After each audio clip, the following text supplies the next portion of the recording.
My name is Ronald Marshall, and we are in New Orleans, Louisiana. Well, I grew up in New Orleans, Louisiana, in the projects, the Florida and Desire projects. I went to prison at the age of 23 for armed robbery. I served 24 years. I was released exactly 24 days ago. I haven't even made a month home yet. And right now, I'm employed. I have two jobs. I'm a paralegal. When I was incarcerated, I did a lot of law. For 24 years, I lived in the law library, burnt the midnight lamp trying to get out of prison. It was a long, arduous journey, but I made it. And now I work for a law office and as a paralegal, and I also work as a policy analysis for Vote. My reception has been great. My transition has been smooth because of family and community support. And I haven't stumbled yet. I mean, 3 days after my release, I was at a job. Not one job, but two jobs. And it feels good. It feels really good to be received by family and community in the manner that I did. And I'm grateful for everybody's help. Well, when I arrived in Angola, Louisiana in 1999, I wasn't ready for what I saw. I grew up in the projects, predominantly black community, and I had never heard the word racism. So I wasn't prepared for racism when I arrived in Angola, and it's rampant.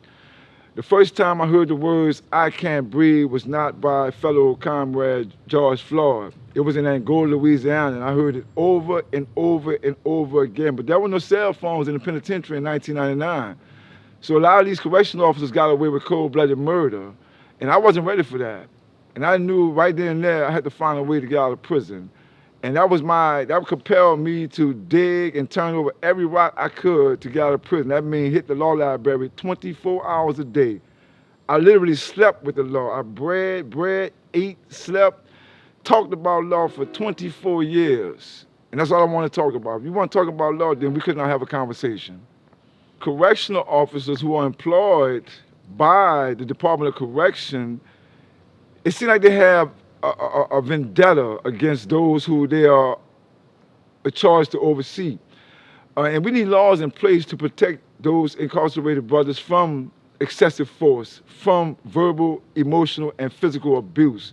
That's one area that is really soft, and a lot of correctional officers are getting away with crime that would not get away with in society. For instance, murdering someone in prison, that's a felony.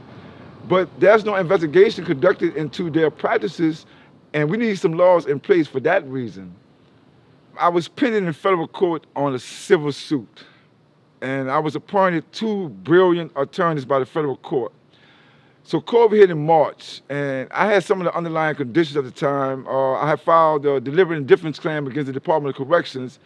So when COVID hit, my attorney was like, "Hey man, what are they doing to protect you?" I said, "Nothing." I said, "They're not even practicing social distancing. They're in total violation of all the CDC protocols." So they were like, my lawyer was like, "Okay, well, you want to do something about it?" I said, "Yeah, let's do something about it." So we filed preliminary injunctions against the Department of Corrections for their failing to implement procedures and policies to protect the population, and they wasn't doing nothing. There was no social distancing. There was no hand wipes. Everybody was walking in bunch formation to the child hall. And they was coming to work sick. Correctional officer coming to work sick every so often. The whole dorm would go on quarantine as a result. His correctional officer, a lot of correctional officers quit. So you got one correctional officer monitoring almost 200 inmates. Yeah, it was rough. It was rough. It was really rough, especially during quarantine. The whole dorm going locked down. You can't go outside. So you're trapped in a dorm. 87 men trapped in one dorm for long periods of time, 14 days, and everybody's coughing. Yeah, it was rough. It was rough, and I thank the Creator that I survived it. I really do. I'm out here doing the work for you guys. I'm slowly and gradually getting myself in position. I haven't lifted my voice yet, but as you can see, the volume is being turned up every day and every day. And hopefully within the next 6 months, I will have developed a platform that I need to make a lot of people in power uncomfortable and disrupt and dismantle the unjust practices that we see rampant in our society as well as in the criminal justice system.